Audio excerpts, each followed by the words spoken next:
Hey y'all, let's do a little update on me and mom because I know I haven't had time to update anybody. That's because we got that baby here 24/7 and we're enjoying every minute. So I want to say November 31st, December the 1st, somewhere around in that area, I had to have surgery. So let me explain this. And I hope I haven't already did a video on this because I damn sure don't remember, but if I did, whatever. Um, we actually went to the surgery center.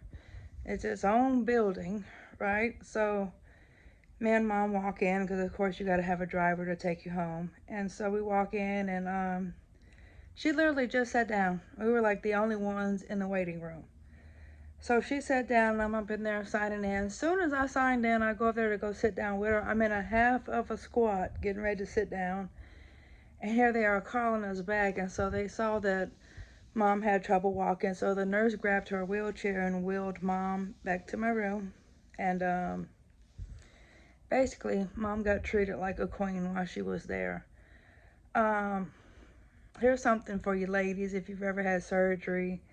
You know, when we have surgery, they give you those netted panties to put on. Well, this one had the cotton, like, boy shorts to put on. So, you know how people go through the cabinets and the drawers. Mom said, "Are they comfortable?" I said, "Yeah, they're real comfortable." She said, "Well, shit, one size fits all. Let me get a few." So anyway, they took me back for surgery, blah, blah, blah. We ended up coming home. I came home on a catheter. That was hell. I mean, it was like constantly having to drain it every 30 minutes, every 30 minutes.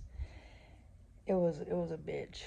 And so in the meantime, mom had got sick, real sick, and I know a lot of y'all saw the pictures where mom fell out of bed and she had 6 cuts on her head to where she was bleeding real bad. Well, mom's one of those stubborn mules. Like, you know, everybody has a stubborn mule in the family, so I had the paramedics and stuff come out here and check her out, but mom wasn't going to no hospital. She said, "Listen, does any of those cuts look like I need stitches?" And they said, "No, you're going to be fine." She said, "Okay, well, I'm just going to lay here in my bed and go back to sleep." So that was that. But mom was real sick, so mom went to the hospital. I was sick around this time. I mean, sick as a dog, y'all. Sick as a dog. And mom went to the hospital and tested positive for COVID. So I just assumed, heck, I got it too. You know, and so in the meantime, I'm still up here dealing with this catheter. So I had one of my oldest daughter's nurse friends come over here and take the catheter out of me because I'm like, hey, I can make it to the bathroom on myself.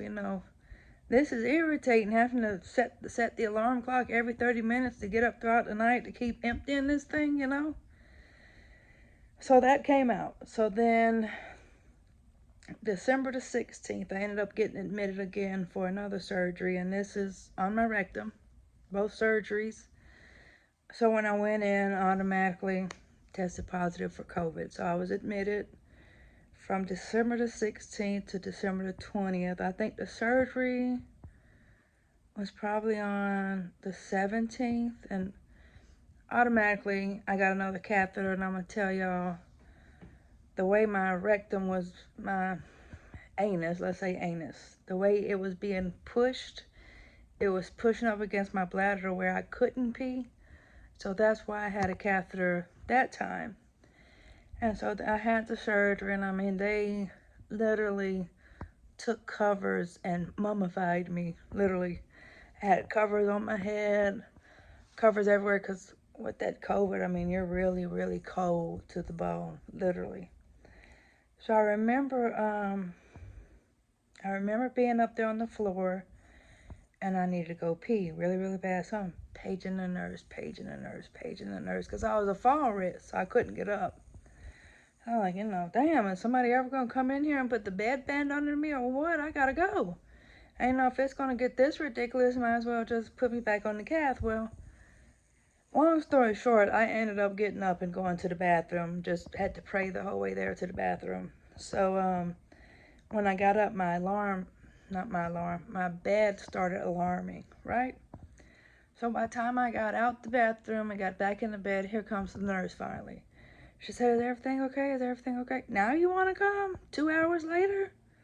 I said, "Yeah, everything's okay, but you know, when somebody tells you they gotta pee, you could have came in here and assisted." She said, "Well, ma'am, listen, we can't keep coming in your room and you having COVID. Well, I suggest you put another catheter and let's work something out. If you feel that you can't come in here in the room and assist me." And I said, "Better yet, I don't want no more catheters." I said, "Take this alarm off my bed. I know now that I can get up and make it to the bathroom, so just shut this alarm off so I can go to the bathroom on my own." So on the 20th, I got discharged. So in the meantime, I've had a couple follow-ups just to basically check on how my incisions are going. So here at home, you got to do sitz baths.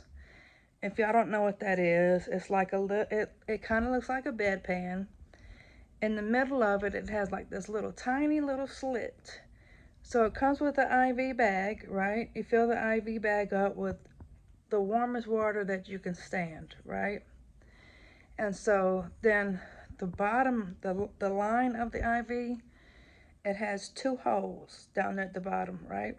So you want to stick it in that little slit to where when you push that little button up on the IV, that the water is shooting right up in your rectal area. Basically, you're keeping your incisions clean in that area. And then, you know, you want to recover it with a gauze to protect that area. Well, anyway, that's what we've been going through. Me and Mom are somewhat well and doing better. Now Mom has bacterial infection in both of her eyes, so we're dealing with that. She's on eye drop antibiotics. Now I am feeling something else in my rectum area, so I just called the doctor today to schedule an appointment. Hopefully whatever this is goes away, because I surely don't want to have another surgery. So we're just going to pray everything goes well. In the meantime, we got some birthdays coming up. I know Oscar will be 3 on March the 1st. Elena will be 1 on March the 9th. And then Luna, she won't be 2 until June. Look at her. There she is. So, yeah, that's what we've been dealing with, and we've been enjoying our time with the baby. She's getting ready to walk any day now. And so we're excited about that. And I will tell y'all this, throughout all of December, that was like the worst month ever. I think it was like the worst month ever for a lot of us.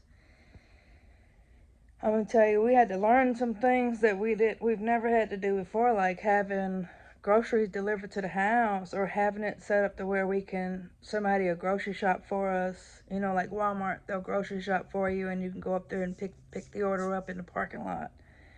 Just so we wasn't around other people, you know, to get them sick. And so we had to do what we had to do to get by. But a lot of it was juice and keeping hydrated, and juice and keeping hydrated. And then I was also put on a high fiber diet. So my doctor had sent me, I want to say,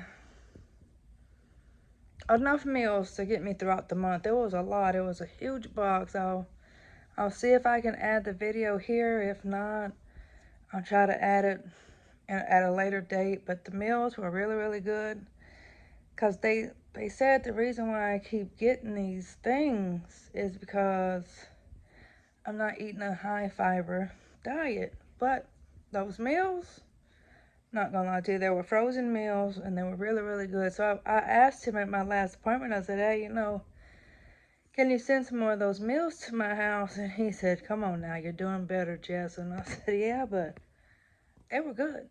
But anyway, that's it on me.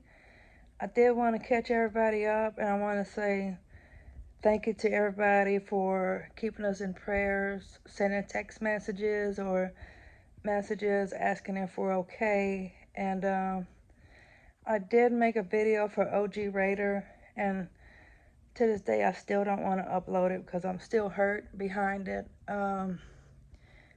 OG Raider, I'll put it right here towards the end of the video. He was a great guy here on YouTube. I think I've known OG probably about 3 or 4 years. And he's a gaming channel.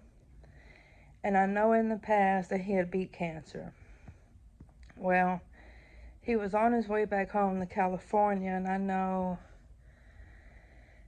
he had to stop in like 4 different states to go through the VA hospital. I know Texas, New Mexico, I don't know the other state, and then somewhere in California. I believe he might have been in 2 different VAs in California.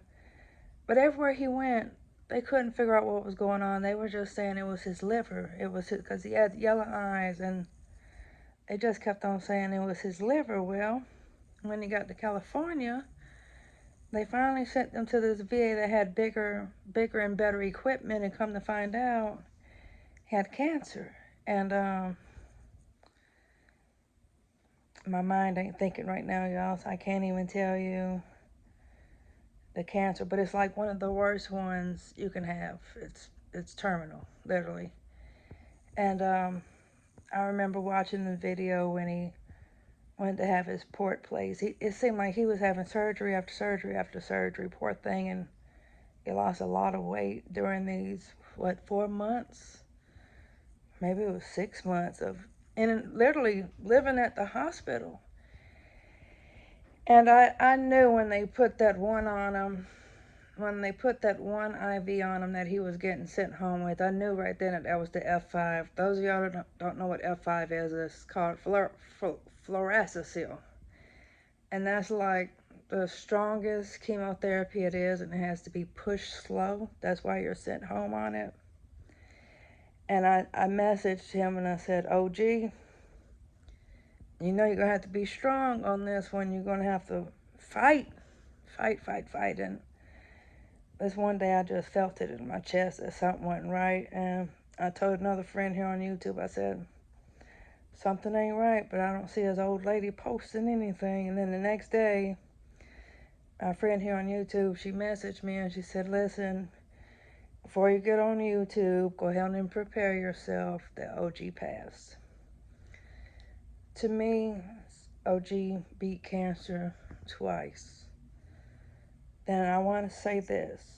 OG was trying his damnedest to get home to Red. If y'all don't know Red, her name is Redhead by Nature here on YouTube. And he got his last wish. He made it home to be with Red. And Red, I tip my hat off to you. You did an amazing job, especially all the traveling when you had to go and get him and stuff, and literally living there at the hospital with him too, and then caring for him at home. It's a lot. It's a lot. And sometimes being on chemo, we'll say things that we don't mean, and it's out of it.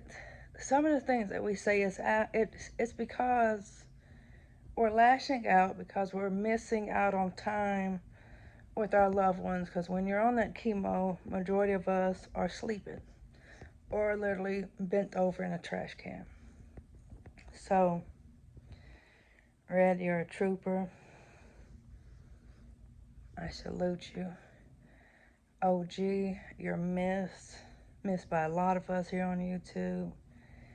And I thank you for being a part of our lives and being happy to see Elena, because I was just excited too. I was like, wow, we got a little baby here.